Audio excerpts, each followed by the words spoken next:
మన జీవితంలో ఎక్కడైనా సరే ఒక ఓటమి సంభవించిందనుకోండి, లేకపోతే ఏదైనా కారణాల వల్ల మనం అనుకున్న స్థాయిని మనం సాధించలేకపోతే సహజంగా నేను ఎందుకు చెయ్యలేకపోయానంటే దానికి కారణం ఇది అని చెప్పేసి అప్పుడున్న పరిస్థితుల మీద మనం వేసేస్తాం అనమాట.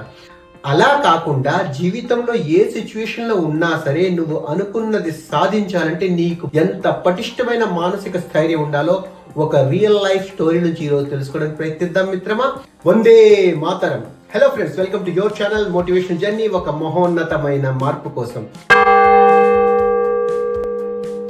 ఒక రియల్ హీరో స్టోరీ ఏంటి అంటే, ఒక 34 సంవత్సరాల వయసున్న ఒక యంగ్ లాయర్ అన్నమాట. పటిష్టమైన లాయర్ కోర్టులో కేసు వాదిస్తున్నారు. ఆ కేసు ఆ రోజు ఫైనల్ డెసిషన్ కి చేరబోతుంది అనమాట. ఆ ఫైనల్ డెసిషన్ కి చేరబోతున్న సమయంలో కోర్టులో వాదోపవాదాలు పటిష్టంగా ఉన్నాయన్నమాట. ఆపోజిట్ సైడ్ నుంచి ఇటువైపు నుంచి కూడా చాలా పటిష్టంగా ఉన్నాయి. ఆ రోజు ఆ లాయర్ యొక్క తపనంతా ఏంటి అంటే, ఆయన యొక్క క్లయింట్ ఒక నిర్దోషి అనమాట. ఆయనకు తెలుసు నా క్లయింట్ నిర్దోషి అని చెప్పేసి, అందుకని ఎలాగైనా నా నిర్దోషి అయిన క్లయింట్ ని నేను తప్పకుండా ఈ రోజు గెలిపించాలి అన్న తపనతో ఆయన ఆ రోజు కేసు వాదిస్తున్నారనమాట. అంత పటిష్టంగా కేసు వాదిస్తున్న తరుణంలో తన యొక్క ప్యూన్ వచ్చి ఒక పేపర్ ని ఆయనకు అందజేశారనమాట. ఆయన పేపర్ చూశారు, చదివారు, అలా మడత పెట్టేసి పాకెట్ లో పెట్టుకున్నారనమాట.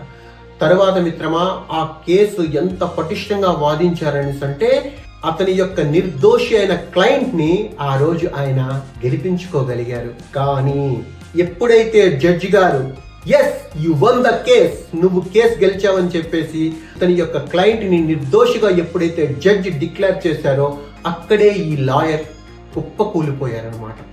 తర్వాత అందరూ చుట్టుపక్కల వాళ్ళంతా వచ్చారు, ఆయన లేపారు.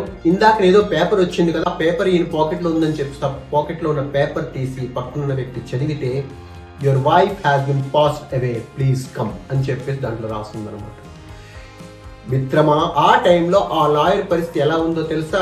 కొద్ది రోజుల క్రితం నుంచి తన భార్య క్యాన్సర్ తో పోరాడుతుంది. ఒక 6 సంవత్సరాల అమ్మాయి, ఒక 3 సంవత్సరాల అబ్బాయి, చంటి పిల్లలు ఇంట్లో ఉన్నారు. మెసేజ్ ఏమని వచ్చింది? భార్య చనిపోయిందని. ఇటువైపు చూస్తే భార్య చనిపోయింది, ఇంట్లో పసిపిల్లలు ఉన్నారు. ఆయనకి ఏం చెయ్యాలో కూడా ఆ సమయంలో ఆలోచించే క్షణం కూడా లేదు. ఎందుకంటే కోర్టులో ఆయన యొక్క కేసు ఆ రోజు ఫైనల్ డేకి చేరుతుందన్నమాట. ఆయన ఏ మాత్రం మానసిక స్థైర్యాన్ని కోల్పోతే ఒక నిర్దోషికి శిక్ష పడుతుంది అన్న తపన ఆయన గుండెల్లో ఉండాలి. కనుక ఆయన పట్టుకున్న వృత్తిని న్యాయం చేయాలని, ఆయనకు నమ్ముకున్న వ్యక్తికి న్యాయం జరగాలని ఆయన అంత పటిష్టంగా ఆ కేసును వాదించగలిగారనమాట. అటువంటి సిచ్యువేషన్ లో కూడాను తన మానసిక స్థైర్యాన్ని అంత పటిష్టంగా ఆయన ఉంచుకున్నందుకు ఆయన నుంచి నేర్చుకోవాల్సింది ఏంటి అని అంటే, మనకున్న సమస్యల వల్ల కానీ, మనకు సడన్ గా వచ్చిన సిచ్యువేషన్స్ వల్ల కానీ మన అంబిషన్స్ కానీ మన గోల్స్ కానీ మారిపోకూడదు. మనం ఏ మార్గం వైపు అయితే వెళుతున్నామో ఆ మార్గంలో ఎటువంటి అవరోధం వచ్చినా సరే, ఎటువంటి సమస్య వచ్చినా సరే మన మార్గానికి అడ్డు కాకూడదు మిత్రమా. అంత పటిష్టంగా మన యొక్క మానసిక స్థితి, మన మానసిక స్థైర్యం అంత పటిష్టంగా మనం చేసుకోగలగాలి. ఎందుకంటే మనం ఏ మిషన్ అయితే ముందుకు తీసుకెళ్తున్నామో ఆ మిషన్ సక్సెస్ అయ్యేంత వరకు కూడా మనకి ఏ సమస్య వచ్చినా పక్కన పెట్టగలిగే సమర్థవంతమైన మనస్తత్వం, స్థిరత్వం, ధీరత్వం నీకుంటేనే నీ జీవితంలో నువ్వు గెలుపును సాధించగలవు. అలాగే నిన్ను నమ్ముకున్న వారికి నువ్వు న్యాయం చేయగలవు. ఆ లాయర్ గారిలా మనం కూడా చాలా పటిష్టమైన ధైర్యాన్ని, స్థైర్యాన్ని, మానసిక స్థితిని కలిగి ఉండాలని మీతో నేను చేసుకునే రిక్వెస్ట్ అదనమాట.